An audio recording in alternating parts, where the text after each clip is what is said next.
Let's let some people get up in the room. We're going to talk about today's topic. I released a video on the new Instinct clipper and trimmer, and I'm going to talk a little bit more about it right now. The video is done exceptionally well, comparatively speaking. Even though YouTube hates me, the video has done really good, actually. I'm very surprised. So if you guys haven't got a chance to check it out, and if you're watching this pre-recorded, just go check it out. But if you're going to rock with me live, we're going to talk about some things. I'm actually on my way to go get tattooed all day long. I got my boy, Al. What up? And he's been gracious enough to ride with me because we are going all the way to Orlando from Naples, and it's about a 3.5 hour drive. We got 2 hours to go, and traffic is starting to pick up. It's starting to pick up, man. So good morning, Neil. I appreciate you guys for jumping in here. We're gonna let a few more people get up in the room. I know this is an odd time. Normally I go live earlier in the morning and catch you guys. I know a lot of guys are working, stuff like that. All right, we got some people in the room now. We're going good. So, all right, today's question that I have for you. Today's question that I have for you is, let's say that you are trying to make the best clipper company in the world. You're trying to be that. And you come up with something. Should you do what Apple does and sit around and wait until next year? Should you sit on it for a period of time? Should you try to release it right away? Should you stumble upon some new technology? What do you do? And these are the things that are starting to float around in my mind. Okay, you have companies like Wall, I'll just go ahead and say it and put them right on notice, that have done nothing. They've done nothing. Even when they were making corded clippers, they didn't really change anything throughout the years. You had the Taper 2000, the Super Taper, the Sterling, the Seniors, the old Magic Clips corded. You had so many. Is that my timer? It is. You're green. What's that? About two hours. But here we go into the corded world, and what have they done there? We got the Magic Clips, we got the Seniors, we got the Legends, but we really haven't seen anything new. And I know full well they're capable of doing more, but they just choose not to. So at the end of the day, I look at a titan of the industry like them, and then I look at a relatively smaller company like Gamma Stylecraft, and I just see that they are going out of their way. You should see some of the shit that they have me testing. Like, after they have just got this amazing blade, they got me testing other blades just to be sure. And I'm like, no, we got it on lock. Our blades were a problem for a little while. I wouldn't call it a big problem. I'm just saying they weren't our strongest. But now, with the one blade cutter, and this is the type of thing that makes me proud to represent them, and grateful that I get to share in the experiences that are coming as we go down the pipe. So just curious, man, if you guys were in charge of your own clipper company and you had some new piece of technology, would you release it right away, or would you sit on your hands? Just curious. I want to see your answers. And you know what?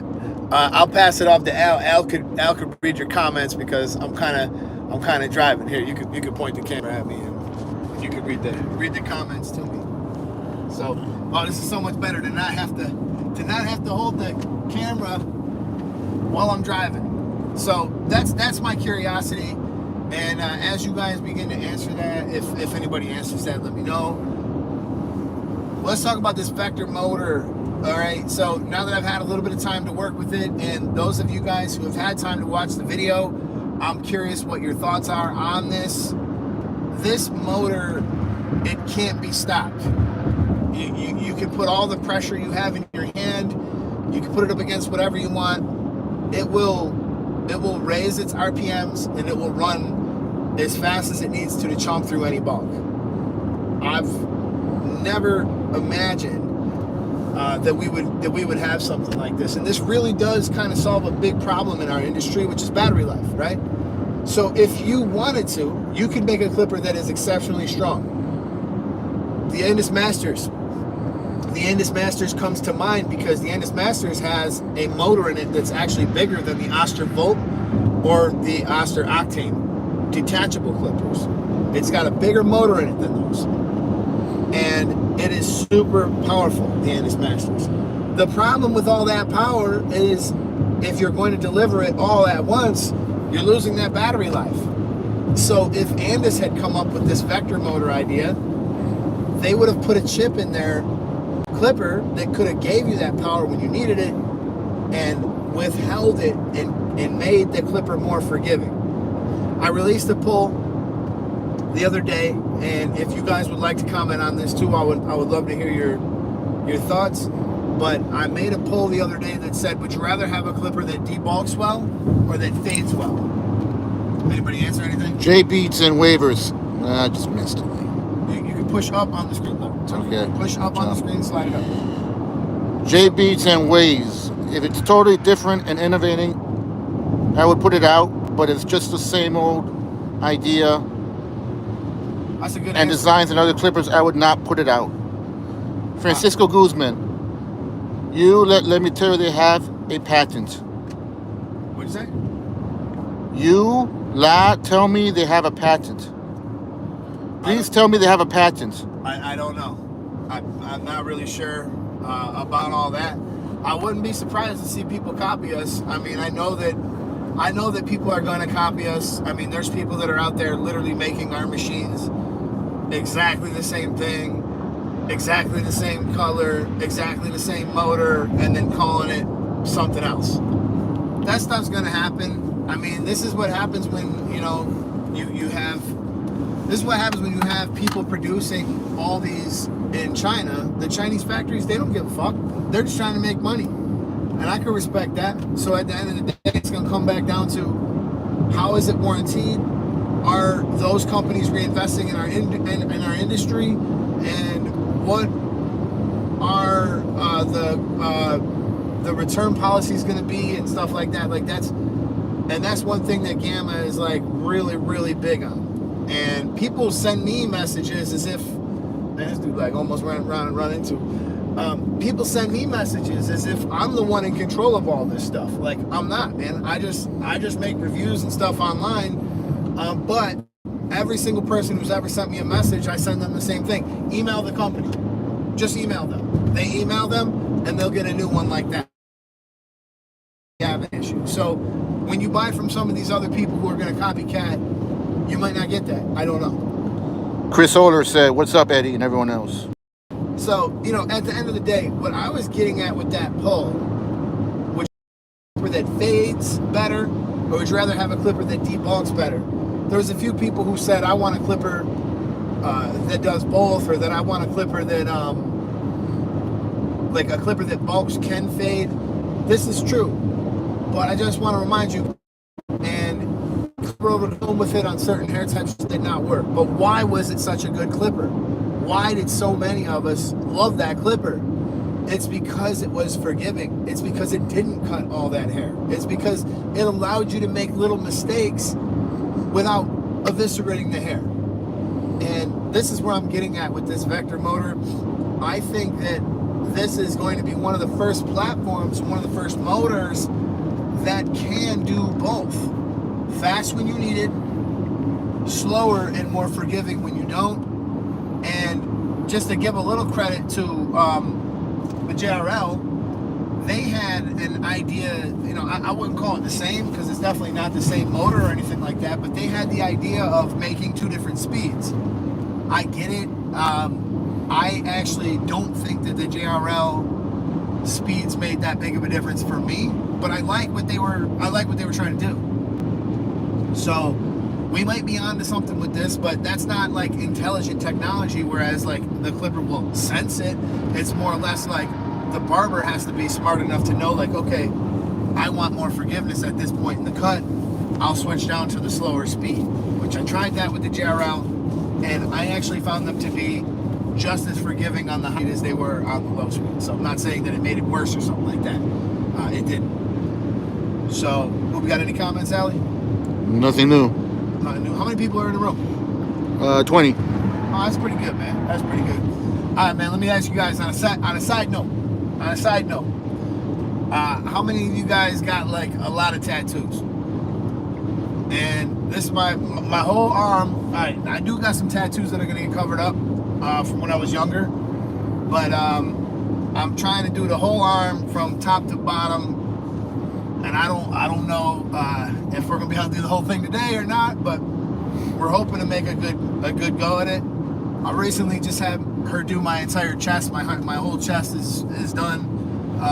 Big eagle across the chest. So hopefully it don't feel the way the chest one felt, because that was fun, man. The sternum. That was fun. Solomon Klein said, "Oh yeah, buddy." Aaron Nelson said, "Good morning." Good morning. Good morning. Yep. So, we're driving all the way to Orlando to get tattooed for. I'm hoping for like 8 hours, but at the end of the day, I don't know how long she'll want to go for, but I feel like she is the best tattoo artist. I don't know too many tattoo artists who deal with this type of art that she does, American traditional, and I feel like I just didn't want to start over with somebody new. So this is just like somebody feels like this about one of you guys as a barber. Somebody does. They know that you take care of them. They know that, you and them have a good relationship, and they just don't want to go pick somebody else to do a haircut. So maybe they'll drive some insane distance to go get a haircut. That's what it feels like. I'm the customer of her. She's provided such a great service that I thought to myself, there's no way I want to go and deal with somebody else. So it's just one of those things where I'm always kind of like trying to learn from other people and trying to learn from like other sales instances, and just sort of seeing that and trying to carry that with me forward into my customer service and the way that I do things. I booked a cruise the other day, right? This is just a sales related kind of thing though. The person who answered the phone at Royal Caribbean, boy, they were good. Let me tell you something. They were well-prepared salespeople who had answers to every question before I ever asked it, because they had thought out if I went to the left or if I went to the right or if I tried to go up or if I tried to go down. They had thought it all out. And the woman who handled mine was amazing. We got everything that we wanted, and we got it at a great price. And I just got to say that having good customer service skills is something that could make that client want to come back to you more than just having a good product. So if some of you guys are watching this channel and you're thinking, oh, I just don't know how to cut hair like them, there's so many people who are better at this than me, why wouldn't they just go to them? I'm nothing, this, that, the third. Like, don't even do all that shit. None of that matters. What matters is how you treat the people, the experience that you provide. And if you provide a better experience, then that customer is going to want to book with you. I had a guy years ago when I worked at Supercuts, actually. I guess I can talk about it now because it's been like 20 years. But this guy, his name was John. He was new. I had been working there for a year. So at that point, I was getting pretty comfortable with pretty much every haircut. And if you don't know, at Supercuts, you do skin fades, and you might do long haircuts, women's hair, men's hair, everything. Right? You do everything. There's no saying no to anybody who walks through the door. So a person who's worked at Supercuts for a year, they get pretty fucking good pretty fast. But this guy went to hair school late in life, and he was messing people's hair up. But he was so nice. He was so nice. The nicest man you'd ever talk to. Really. And I remember fixing this lady's hair that he messed up. And the next week around, the next time around that she comes, she booked with him again. And I thought, why? I fixed your hair. You could have came with me, but you didn't. Because she wanted the service that he provided, and he was so nice that she wanted to go with him again. So that was like one of my first eye-opening experiences. Like, hey man, it ain't about the skill, and if you think it's about just the skill alone, there's too much proof out there in the world. You can look at people who are extremely talented who are not busy, and people who are extremely busy who are not talented, and hopefully you can find somewhere in between. Then back to the comments here. Kagwa Matt Tactica said, "Zero tattoos as a barbershop owner. I want to look more professional, but it's tempting. LOL." I get it, and I agree with him, because one of the like I'm 35, all right? I had a plan on filling all my skin in by now. Like when I was like 17, I had all these dumb ideas that I would get all these tattoos, but I didn't really know what direction life would take me yet. But now my path is more clear than ever, and I understand that me having these tattoos is not going to impact me. So it's not like a half-cocked decision that I'm just making out of thin air. I understand what my future is going to be now, and I understand that I'm going to be able to make money, and I'm going to be able to do what I got to do. So I agree with that. Before you go filling yourself up with tattoos, looking unprofessional, or doing anything else that could possibly prevent you from making money, which, and feeding your family, which is of the utmost importance, I think that you guys need to look at those things. But once you know that you're solid in what you're going to do, and I do, I think that tattoos are actually going to help me, if anything, going forward. So, it's to each his own, right? Rusty's in the house. Rusty Blaze Barber's in the house. What's up, my guy? Solomon Klein said, "Do a neck tattoo." A neck tattoo? The guy holding the camera, he hates neck tattoos. He thinks I would look like an idiot if I did that. You look like a total douche. A douchebag. But I am actually, all right, so I'm doing my entire arm, but I'm actually starting at like the base of my neck. So there might be a few pieces of whatever they come up a little bit. But that's the plan. However, I have left total creativity in the hands of Heather, and whatever she decides to do, I trust her implicitly, and I think she's going to make some great decisions. So if you have that type of trust in your tattoo artist, how could you go somewhere else? My wife was asking me, she was like, well, what about this, and what about that, and what about that? I'm like, yo, she does this for a living, and she wants this to look good. Let her figure out how to place these tattoos and where they should go, because she's already steered me right a couple of times prior to this. So I'm gonna leave that up to her, and we're gonna have something that we love. I just know it. But anyhow, I just wanted to talk about all that stuff. I'm not gonna keep you guys too long. I'm gonna start releasing content at an irregular schedule, because I just don't give a shit no more. So I used to be like, oh, it's gotta be Monday at 2. I'm gonna sit down at Monday at 2, but like, no, I'm not gonna do that. I'm not gonna do that. So I hope you guys got your notifications on, and I know you do, those of you who guys are in here. And if somebody's watching this later, I hope you throw your notifications on, or at least visit the channel every once in a while, because YouTube doesn't give any notifications to you guys. But I'm gonna be dropping a little bit more regular on an irregular schedule. And I'm going to be vlogging this process, man. So if you guys want to check it out, I will be releasing a little video on the tattoo situation. We got any more comments I need to... Going back to the Clippers, let's see. Neo said it would definitely be a game changer if a Clipper can accomplish that. That would also cause you to start looking at the Blaze situation as well. Yeah. Then he said that is taper, fade, or fusion. Santi Sastek Week said, bro, I'm a year in. I feel like I've been getting good in the last month thanks to your vids. That's Thanks awesome, for your vids. Man. Thank you. I do appreciate that. And, I watch other barber tutorials, just like the ones that really blow up and the ones that really do well. And, I feel like maybe I provide too much sometimes. But then when I hear comments like that, like, I'm grateful, because it does kind of hurt my algorithm. It hurts my videos when I spend too much time explaining things. But like, it's just the nature of who I am. Like, I feel like I'm not doing a good job unless I explain it in a way that somebody who doesn't understand it would know.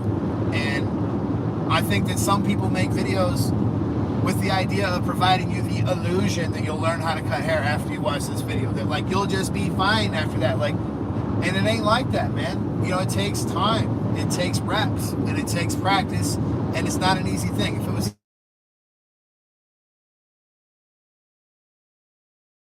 Blade good for the saber clipper? oh hell yeah. Fusion blade is good on everything. I mean, on my saber clippers, I have one with a fusion, and I have one with a taper blade, and I use them both like that. They're just awesome combination of stuff to use. Chris Oler said, "Man, I'm still having problems with clipper over comb, blending that bulk into short." Well, let me ask you, Chris, how much time have you spent practicing it? Because one of the cool things about clipper over comb that I would recommend to you and anybody else who's struggling is you can get a mannequin and you can actually perfect and practice that technique on a mannequin, whereas the majority of haircuts are not going to be able to be mastered on a mannequin. But you can get really good and you can practice. If I were you, I'd buy like 2, maybe 3 mannequins, $30, $40 a piece, and just get the reps in. Because like once it clicks, you'll never have to do it again. It's like learning how to ride a bicycle. Once it clicks, it's not going to disappear from you, and you're going to get things done faster and more efficient. So that video I released yesterday, I actually used clipper over comb to blend out the majority of the cut. If you guys watch how I did that, I used clipper over comb to blend out the majority of that cut, wiped out the line. What I didn't mention in that video was I was done. I had set aside an hour for that kit, because that's how long it usually takes me, about an hour to do everything. And I was done in 20 minutes. I had nothing more to do. So using clipper over comb, along with using that new clipper, whatever, I found some extra time somewhere, and I got it done. But it's just one of those things, man, that I think a lot of people feel like they should already know how to do this. They should already have it figured out. They shouldn't be struggling like this when other people are not. I mean, it's just, all of that stuff is not true. This stuff takes time to learn. I was going to mention something that I was watching Ben Shapiro, and he was talking about AI, and there's like these new AI apps that can do all this crazy stuff. And one of the things they could do is like, you could tell it, hey, make me up a story about a hot dog and a taco getting into a fight. And it literally writes this entire story out instantly with like humor and everything. And he was talking about how it's going to wind up replacing a lot of blue collar work. And it probably will, because they're able to kind of do and understand and charting. And then also he was talking about how it would replace anesthesiologists, radiologists, not anesthesiologists, sorry. Radiology is reading a lot of charts, and he was explaining how, you know, that could potentially do something like that better. I was thinking about it from my perspective, and I was thinking, we're not going to be replaced by AI. AI is never, ever going to be able to do a haircut and provide all the other things that we provide. So if I were you, and I was sitting there and I was watching this, I'd thank God for this shit. I thank God that this is what I decided to get into, because if you would have gotten into some factory and worked your way up through the ranks in some perceived safety net, you could wind up being gone like that. And then where would you be? You might be valuable in, Jesus. See that? Close call. You might be valuable in that company, but you're not going to be valuable in any other company. You're going to have to start at the bottom again. Whereas in barbering, and if you legitimize yourself, we aren't going anywhere. And there's no machine that's going to come out and is going to be able to replace us, which is not happening. Gabby asked, so I just picked up the Oster 76 cordless detachable clippers. Feel like I should have gone for the Oster's Octane. What do you think? I'm a starting stylist at SCTS. I guess I mean Supercuts. Yeah. Yeah. Well, Supercuts used to provide Oster 76 to us. We used to get them and all the blades and be able to use them. There's probably nothing wrong with that, but I personally thought the Octane was a better clipper. However, I would guess they're probably both adequate for what you're going to do. They're probably both great. When we worked at Supercuts, we were not allowed to use any other. And I think that may have held me back a little bit because at the time I was young, you can't tell me nothing, Ed, and I thought I kind of had it all figured out, and it wouldn't be till much later that I would find out, like, wow, having a lever on this clipper, it's making all the difference in the world. And I just didn't know that at the time. So, you know, I think having a lever on the clipper definitely would help you fade more, but you definitely can pull off some nice blends with that. And especially, I think on certain hair types, it's just awesome to have a detachable clipper, even still to this day. However, that vector motor has got me reevaluating where detachables fit in the future, because realistically speaking, that trimmer felt more powerful than practically every detachable I've ever touched. And I thought, if this trimmer can be this strong and this powerful, where do they fit in anymore? I don't know. What will Barber really look like tool-wise in 20 years? If we could just go through the future and pop out into a barbershop and be like, yo, what y'all using? And they're like, using some crazy shit. I would love to see what it is. And, you know, I just wonder how it's going to change. And as we're on our way up here to Orlando, we know in June we'll be coming back up here again for the premiere show, which is always a blast. And you know, a lot of times interesting technology and new stuff comes out. And I'm interested to see what's coming out. By the way, Andis has a new trimmer coming out. I was made aware of it yesterday. It's called the Bespoke trimmer. B-E-S-P-O-K-E. Bespoke. I don't know what that means. But like Andis, I don't know who's naming this shit. I really don't know who's naming this shit. The Andis resurge. Okay. I understand, like, maybe a resurgence is happening. Maybe they're finally getting their ass in gear trying to make some shit. Urge into the industry. Okay. Fuck it. I can get with that. But Bespoke? I got nothing. I got nothing. I don't get it. Bespoke. I don't get it either. I mean, what are they trying to? I don't know, man. Some of the names, and it's not like, you know, it's not like all our names are the greatest, but I do appreciate that like Gamma will at least give each individual clipper like names instead of adding weird like letters and stuff to it, like the Babyliss. Babyliss just refuses just to name clippers something new. Like, thank God they called that one the Snap FX. Otherwise, it would have been the FX-707-76. Oh no, that's the FX-706-321. Like, they don't name stuff. You know, just name it. They got probably 10 different flashlight clippers, flashlight style, that hardly have a difference between them. So, you know, interesting. Any other comments? Santi said, I learned more from your vids, and I'm currently in school. Never have I had an instructor next to me for a full haircut. SM. Shaking my head, I guess. Yeah. You know, it's really a shame, man. It's really a shame, and I don't think that'll ever change. See, the problem is, unless you have somebody who wants to teach just because that's their passion. Like, somebody asked me the other day, Ed, how much did you make when you were teaching all those years? I told him, like, flat out, I made $20 an hour, which I think even back then was very, very low. I mean, I would work at the shop and I'd make $500-600 in a day, and I'd be there like 6 hours, 7 hours. $20 an hour is not much money, but it wasn't about the money for me. And at the end of the day, unless you find yourself in a school that it's not about the money for the instructor, these instructors are going to be in the field cutting hair, making more money. So why would they work at a school for $20 an hour?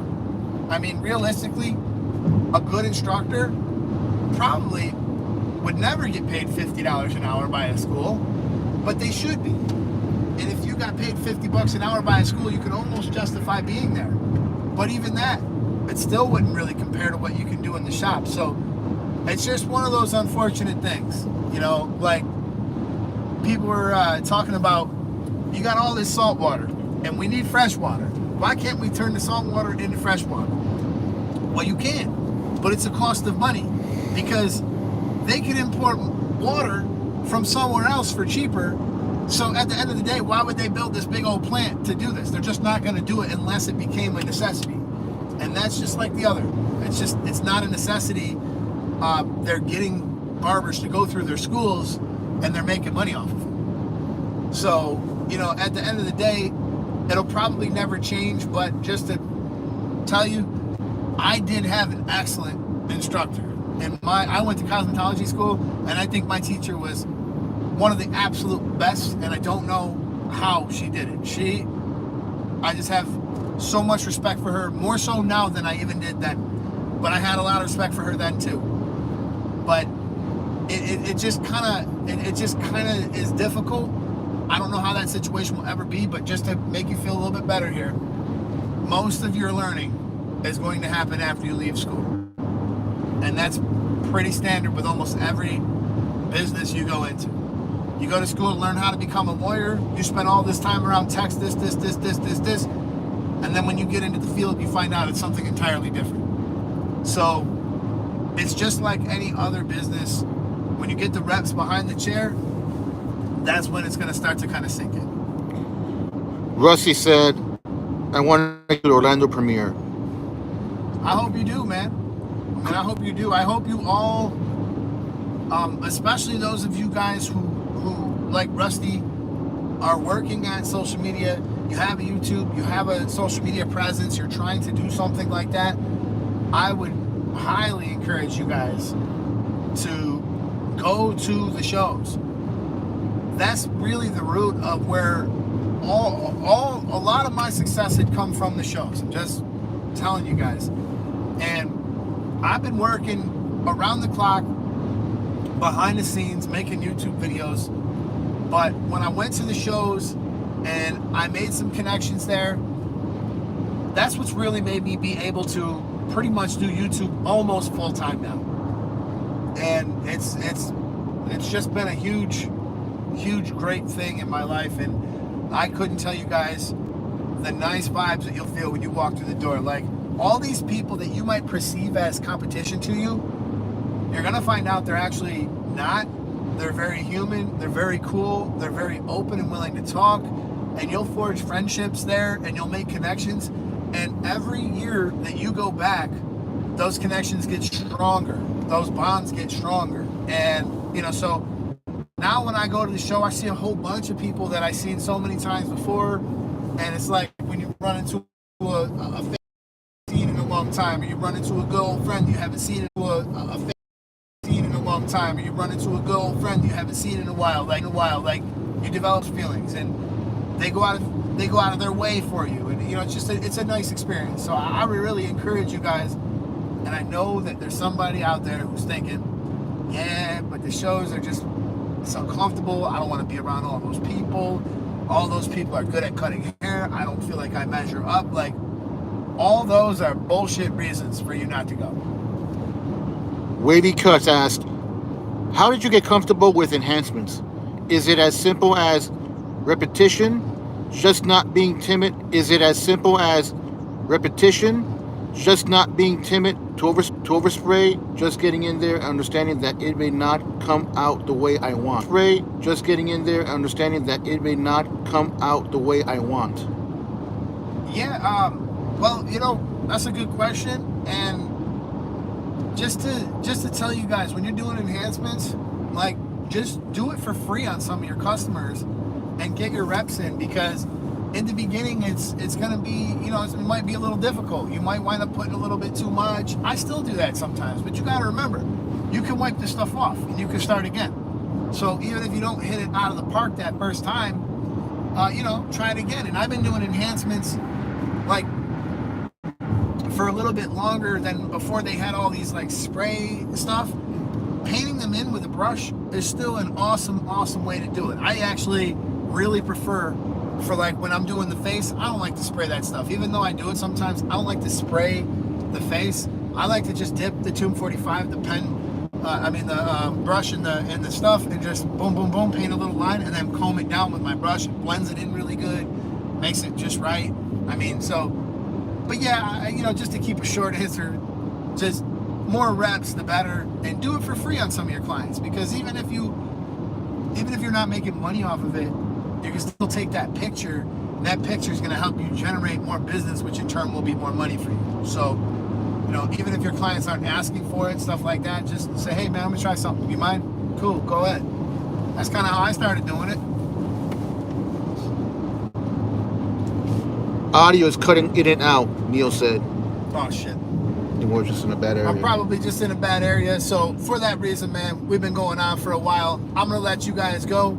I got about an hour and 46 minutes till it's gonna be time to start getting tattooed. And I'm gonna vlog the process too, so you guys can check that out. You guys can learn about Heather, her shop, and I'm gonna do like a cool time lapse of my arm getting tattooed. So hopefully you guys get a chance to check that out. And if you guys are not members, man, give it a try. $4.99 a month. That's where I can release all this stuff without getting killed by the algorithm. So I hope you guys enjoyed this live. I appreciate you guys all for hanging around with me. This is the YouTube Barber Academy. I'm Mr. Eddie Barber, and I'm out of here. Peace.